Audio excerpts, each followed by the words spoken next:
¿Qué tal, gente? Bienvenidos a la primera parte de este tutorial sobre Gaia 2, una herramienta brutal para crear terrenos en 3D. Si trabajas en videojuegos, animación o efectos especiales y te toca diseñar paisajes, Gaia puede hacerte la vida mucho más fácil. Lo interesante de Gaia es que combina lo mejor de los dos mundos. Puedes generar terrenos automáticamente usando algoritmos súper avanzados, pero también tienes un control total si quieres meterle mano a los detalles. ¿Quieres erosionar una montaña, agregar un río, crear un valle desde cero? Aquí puedes hacerlo sin complicaciones. Además cuenta con algo que llaman God Mode, que básicamente te permite trabajar en mundos enormes, y lo mejor de todo, puedes colaborar con otros en tiempo real, ideal para proyectos gigantes. Y si usas Unreal Engine o Houdini, Gaia se integra de maravilla con esos programas, así que puedes llevar tus paisajes directamente a tu juego o animación sin muchos pasos extra. En estos vídeos os voy a mostrar cómo funciona todo esto y algunos tips para sacarle el máximo provecho, así que si queréis crear terrenos que se vean impresionantes, acompañadme y vamos a empezar.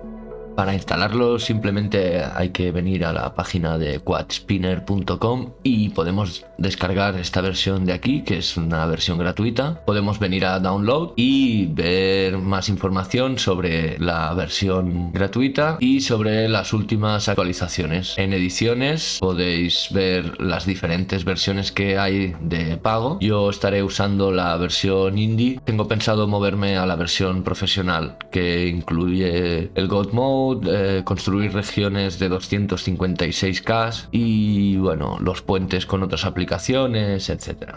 Vamos a empezar con el interfaz. Al abrir el programa, lo primero que nos saldrá es este menú. Le daríamos a New Project y el espacio de trabajo se divide en varias zonas. Digamos, la principal es esta, que es el viewport, y es donde vemos el mapa que estamos creando. Luego tenemos la parte de los nodos, el panel de nodos, donde agregamos y conectamos nodos para construir el terreno.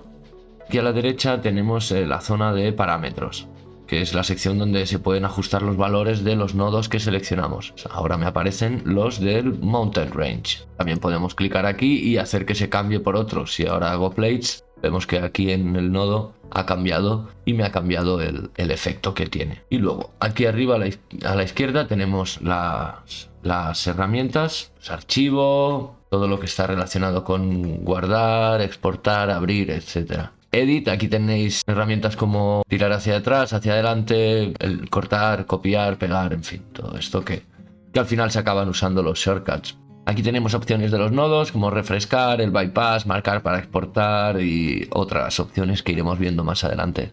Preview, aquí podemos seleccionar de qué tamaño vemos la imagen en el viewport.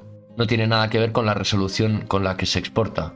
Para empezar, pues es recomendable empezar con 512. También podemos venir aquí y cambiar la resolución, 1024. Si por ejemplo vamos a hacer una montaña más alta, para que veáis un poco la diferencia, cambiar el seed. Si cambiamos seed, pues nos da versiones distintas sin cambiar parámetros. Esto es en 1024 por 1024, y si vamos a 4K, tarda un poquito. Obviamente cuando tenéis muchos nodos es recomendable trabajar con baja resolución, pero a la vez para ver el resultado final pues es mejor ir subiendo. Ya veis, en 4K pues ha mejorado muchísimo. Luego tenemos opciones de proyecto. Aquí es donde, si vamos a Build Settings, aquí vemos la configuración del proyecto. Por ejemplo, la resolución con la que vamos a exportar. Independientemente de lo que tengamos puesto en el viewport, aquí podemos seleccionar de qué tamaño queremos que exporte el programa. Entonces yo le voy a seleccionar 8K, subdivisión ninguna, output, queremos una imagen simple. En terreno tenemos la escala real, entre comillas. El build, decidís dónde queréis exportar vuestro archivo y otras opciones, como por ejemplo que abra la carpeta después de construir todos los archivos. Este yo lo suelo dejar activado. Y en nodos ahora no aparece nada, pero si yo me vengo, selecciono un nodo y le doy a F3 para exportar, también podríamos ir aquí a nodos y mark for export, pero bueno, pulsando F3 si nos aparece este simbolito y ya sabemos que se va a exportar. Y con F3 otra vez lo quitamos. Entonces, una vez marcado, si viniéramos otra vez a Build Settings y vamos a Nodes, lo vemos aquí.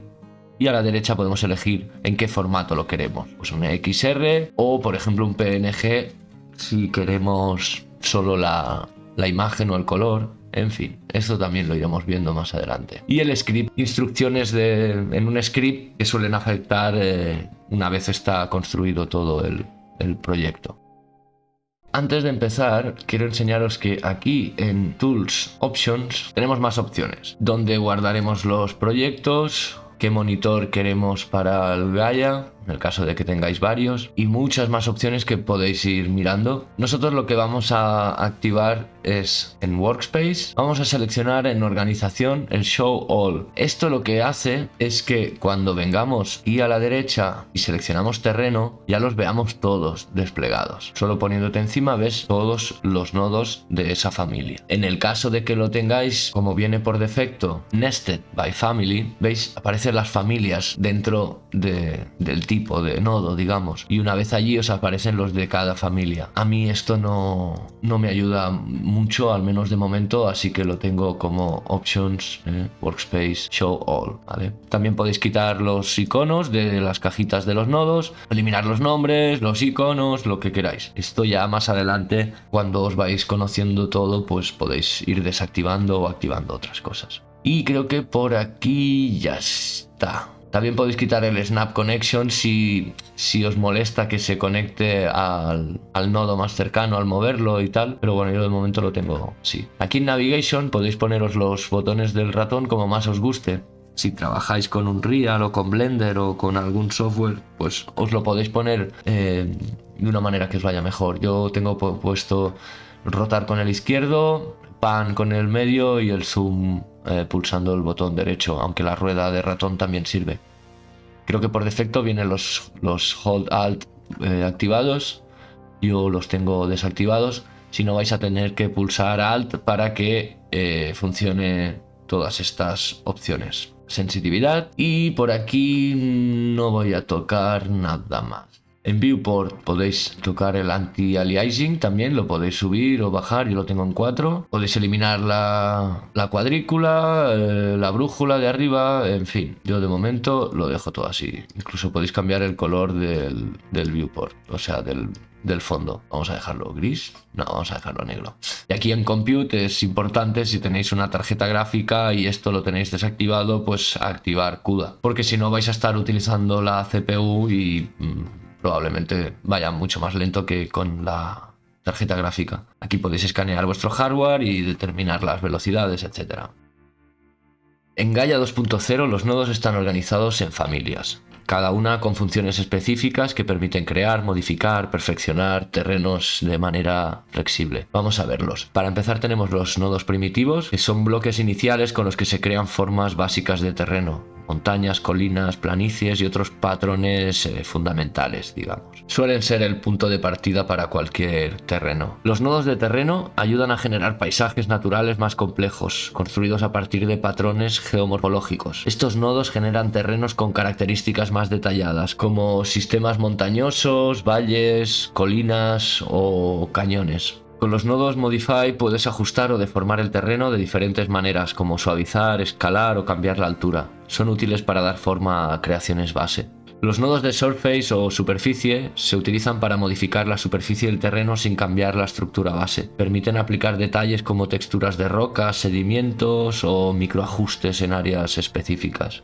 Los nodos de Simulate aplican procesos físicos simulados como la erosión, la sedimentación y otros fenómenos naturales que transforman el terreno a lo largo del tiempo y son clave para crear terrenos realistas, como por ejemplo Erosion 2, Thermal, Debris o Snow. Los nodos de Derive son súper importantes y extraen información del terreno para generar los mapas de altura, pendientes, curvas de nivel o máscaras que luego utilizaremos para modificar el terreno y sobre todo para aplicar las texturas. En Colorize podemos agregar colores y texturas a las superficies del terreno, lo cual es crucial para generar terrenos visualmente atractivos, tanto en los renders como en videojuegos o películas. Aquí tenemos herramientas como el Gradient, el Texture Map o el Autocolor. Los nodos de Output se utilizan para exportar los terrenos creados en formatos compatibles con otros programas o motores de render. Aquí puedes decidir en qué formato y en qué resolución exportar cada cosa. Y tenemos herramientas importantes como el Export, Measure, o el Ambient Occlusion. Y por último, en Utility tenemos herramientas auxiliares que nos ayudan en la organización y el procesamiento de los nodos, como operaciones lógicas, combinaciones de nodos y simplificaciones de procesos. Tenemos herramientas como el Invert, el Mask o Combine. Todos estos nodos nos permiten generar terrenos de una manera flexible, modificarlos a nuestro gusto y exportarlos de manera que podemos integrarlos en otros entornos, ya sea para videojuegos, animación o cualquier otro proyecto visual. Vamos a empezar a crear un terreno muy básico solo para ver cómo conectar nodos y cómo movernos en el panel de nodos. Vamos a seleccionar un primitivo, en este caso vamos a empezar con un noise. Esto aplica un ruido, es básicamente un plano con puntos blancos y negros. Si le bajamos la altura, y esto lo vamos a dejar simplemente para tener un poco de irregularidad en el terreno. Y vamos a seleccionar, por ejemplo, una montaña. Ahora podemos colocar la montaña por aquí. Si seleccionamos la montaña y luego el noise, quedará la montaña como principal y el noise como secundario. Si por el contrario seleccionamos primero el noise y luego el mountain, queda como principal el noise. Y si venimos aquí arriba, tenemos este botón para cambiar los inputs, switch inputs, y veis, sube o baja el principal. Esto es importante para hacer cambios luego, ya que si no tenéis que seleccionar uno, eliminarlo, luego el otro, en fin. Y una vez unidos, aquí a la derecha podemos seleccionar cómo le afectará el ratio. Si lo tiro a la derecha, veremos el mountain, ya que es el secundario. Si lo tiro a la izquierda, veremos el noise. Si en lugar de blend hacemos añadir, ya veis que le está añadiendo. Tenemos el noise al 100% y la forma de la montaña también al 100%. Ahora esto, por ejemplo, podemos aplicarle un blur y ya nos suaviza un poco todo. Y si le damos más blur, todavía se suaviza más. Y ahora podríamos volver a aplicarle un filtro de montaña. Si seleccionáramos este aquí, lo que estaríamos haciendo es aplicar la montaña dos veces. Yo ahora puedo hacer un blend y lo que hago es combinar estos dos y suavizar un poco el otro. Si hiciéramos add, también serviría. Podemos dejarlo así, tenemos un poco de rugosidad en el terreno y la forma de la montaña. Y esto sería solo para empezar. Ahora aquí habría que hacerle un poco de erosión, por ejemplo. Seleccionamos, podemos venirnos aquí a Simulate y seleccionar una erosión, o podemos seleccionar en el punto y una vez soltamos el cursor, aquí podemos escribir Ero y ya nos van saliendo. Vamos a seleccionar Erosion 2. Erosion normal sería el erosión que teníamos en Gaia 1 y Erosion 2 es la nueva versión que es 10 veces más rápida por lo que dicen. Y ya veis que nos ha quedado ya por defecto mucho más realista, la rugosidad del terreno más suave, estos surcos bastante marcados. Aquí podemos jugar a la derecha tanto con el down cutting, que es como se va a hundir la erosión dentro del terreno, y podemos jugar con la duración, que es cuánta erosión o cuánto tiempo vamos a dejar que se aplique la erosión. Al final, si ponéis al máximo, pues todo suele terminar con esta forma, ¿no? Vamos a bajarle la duración, vamos a bajar el down cutting, vamos a dejarlo así. Y ahora esta erosión la podríamos tirar por aquí si queremos crear más complejidad. Y por ejemplo vamos a hacer así y voy a escribir terras. Y ahora podemos aplicarle las terrazas o fractal terrace y nos hace este efecto cañón, estas terrazas en los sedimentos. Y aquí lo mismo, podemos jugar con el espaciado que tienen, la cantidad de octavas que hay. Y ahora podríamos sacar el fractal terrace otra vez a la erosión Y ahora, según vamos subiendo la complejidad del terreno, también deberíamos hacer algunas pruebas con resoluciones más altas para ver cómo está quedando. Ya veis, solo subiendo a 2K que cambio, y si subo a 4K, pensar que lo vamos a exportar en 8K, con lo que, bueno, todavía se verá mejor. Ahora está cargando los nodos y ya está.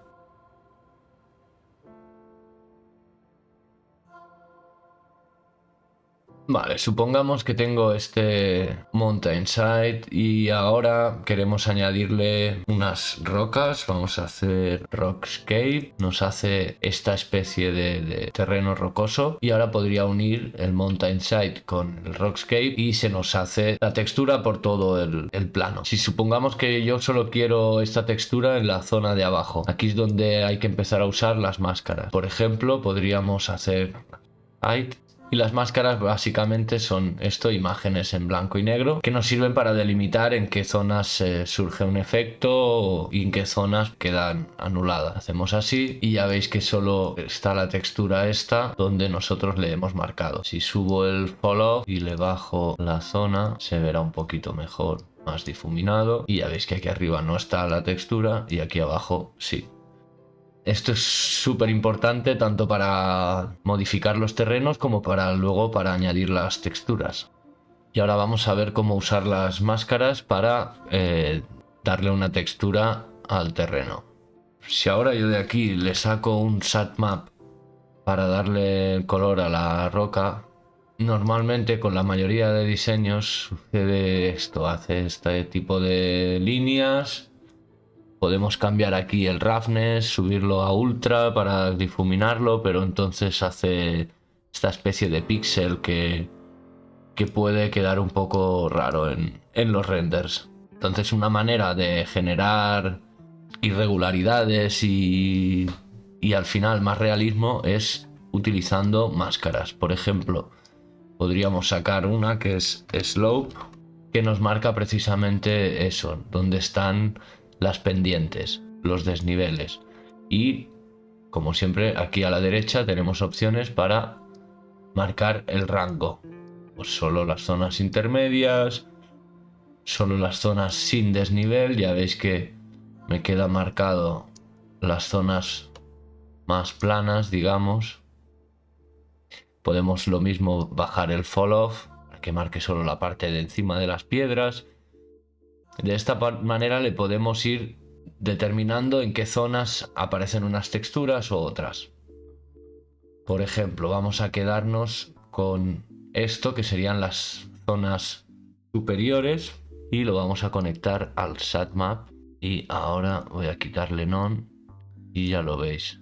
Han quedado solo las zonas más planas con este color. Voy a jugar con esto, con el roughness un poco. Dejaremos así en low. Bueno, y ahora supongamos que queremos darle otro color a la piedra. Pues sacaríamos de momento del mismo output un satmap, y aquí sucede lo mismo. Como no va a quedar muy realista así, vamos a sacarle otro nodo. Si venimos aquí a Derive, los tenemos todos, y más o menos por el nombre ya os podéis hacer una idea. Pues por ángulo, por curvatura, los picos, el desnivel, que es el que hemos visto. El flow map, este también está interesante. Vamos a marcar aquí in, y ya veis que marca pues por donde fluye el agua. Este podemos subirle el length, incluso el flow volume. Vamos a dejarlo así. Si os parece que queda muy marcado o algo, podéis venir aquí y blur, subirle el blur, lo que queráis. Voy a dejarlo así.